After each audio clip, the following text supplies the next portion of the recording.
At 22, Bill Kruger took his job seriously. He knew all the rules, and he followed them. But on November 6, 1988, in Skokie, Illinois, it would not be enough to just follow procedure. That Sunday morning was cold and wet. Bob and Magda Brown were at home, catching up on household chores. My wife and I were down in the basement working. I say, hey, something is wrong. It's cold here. So right away I know that the furnace is not working. We find the pilot light is off, and then Magda has to start lighting it. There it is. Oh, it's not working. She had to light several matches in order to finally get it going.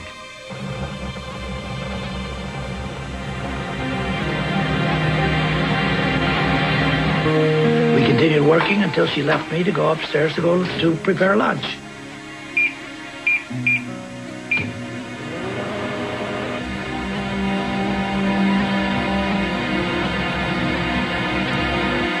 All of a sudden I realized that she says, oh my God, I don't feel well. Something's wrong.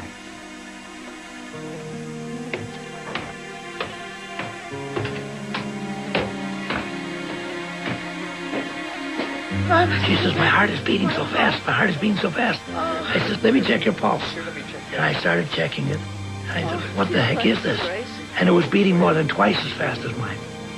She says to me, don't you smell the gas? Don't you smell the gas? I says, Magda, there's no gas smell. Not knowing what was wrong, Bob began calling anyone he could think of for help. But their family doctor was not in.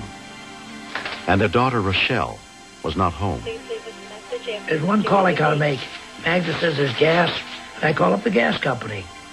I said, my wife is violently sick. She's got a headache. She's thrown up. She smells gas. Therefore, I'd appreciate somebody coming out.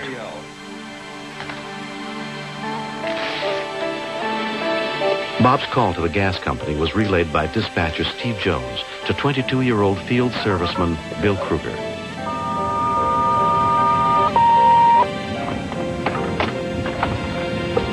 .2018, quick call. It took only a few minutes for Bill to get to the Browns' home. Following gas company procedure, he went to the back door of the house first.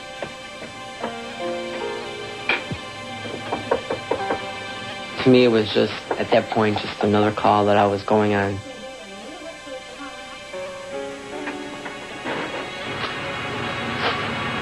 I figured on my way back, I would go to the front door. Maybe they didn't hear me. There was a car in the driveway, and there was a car out in front of the house. When there was no answer at the front door either, Bill reported back to the office. 10-4, Steve. I don't get any answer over here at this residence on Main Street. Can you give him a call? 10-4, I'll make the phone call. Even though we instruct the customers to stay, they don't always stay.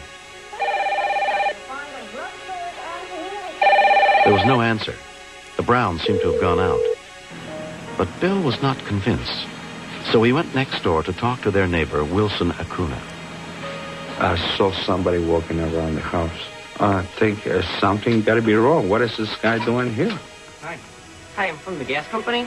He wanted to know if I seen the neighbors. I said, no, I haven't seen them.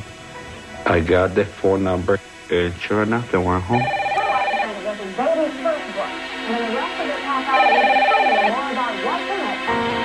I just had a gut feeling there was something weird here. TV was on, lights on, cars in the driveway. To me, that would sound like somebody's home.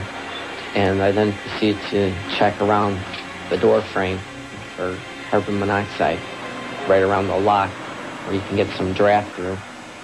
And I got 200 parts per million. It was real high for me to get a reading outside the door like that, so I knew it had to be really bad inside. But even in an emergency, gas company employees can't break into private homes. Hi, can I borrow your phone? I got a problem.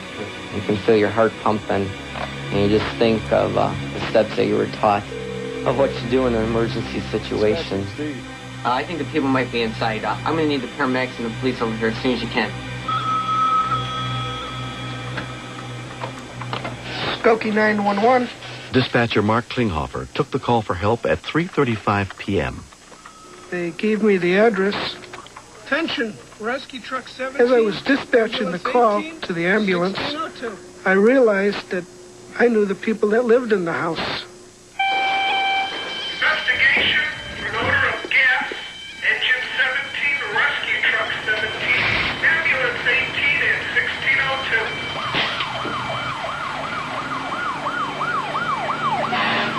I've known the Browns for close to 20 years. It was the first time I ever realized that I'd be dispatching calls to friends and people that I knew and loved.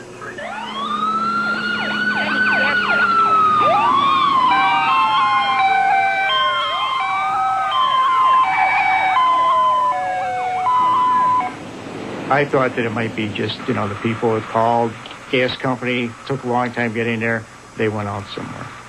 What we got here? I think we got some people inside here. But the serviceman was convinced that there was a good chance somebody was in the house. He found carbon monoxide, 200 parts per million. I was hoping he was wrong because I was afraid that if he was right, they would be dead. We noticed that there was no smell of natural gas, so most likely, if there was a problem, it was carbon monoxide. Somebody in the kitchen. Somebody open some windows. There's one in here. And he was unconscious and apparently not breathing. I checked for a pulse, and he did have a pulse. Oh, we got another victim. We got another one in there. Okay, ma'am. With the Skokie Fire Department. Relax. We're trying to get you out of here. Probably come by gases. He just had a lot of red color in him, like he was on fire or something. A scary moment. The female patient was apparently experiencing impaired judgment at the time, which is not unusual for carbon monoxide poisoning. When Bill checked the furnace, he found it was burning fuel improperly, giving off deadly carbon monoxide gas. He shut it down until it could be repaired. He's starting to assist a little on ventilation. Let's get him over onto the board. Okay, back. The paramedics went to work on Bob immediately. Can we get his arms down? When they were taking her out the front door, the female patient passed out. Her condition was critical. The male patient was breathing, but he was breathing shallow, not very deep respiration, so our initial treatment was to make sure that he was getting enough oxygen and to kind of control his breathing for him. He wouldn't have lasted much more than maybe 10 minutes in that condition. This is Brown. I'm going to put some oxygen on. This is going to help you. You're always explaining what you're doing to a patient in the hopes that at some time they'll respond to you. I have to start an IV on you.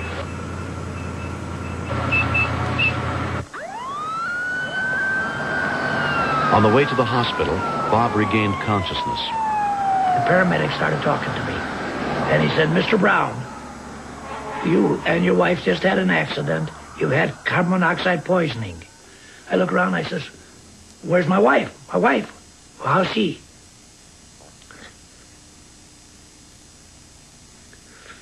Forgive me. I became frightened for her.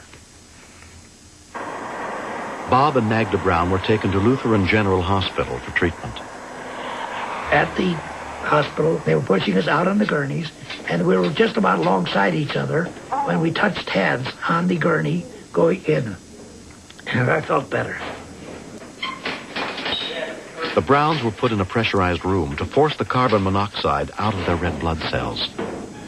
Their daughter, Rochelle, could only watch and wait. One of the paramedics grabbed me over to the side and said, I don't know if you realize this, but we're talking another 2 or 3 minutes, and both of your parents would have been dead. It was like hearing that is it's just a tremendous kick. And all I could think was, I looked at both of them and they went, oh, okay, they're here now. And it just struck me how remarkably lucky I was.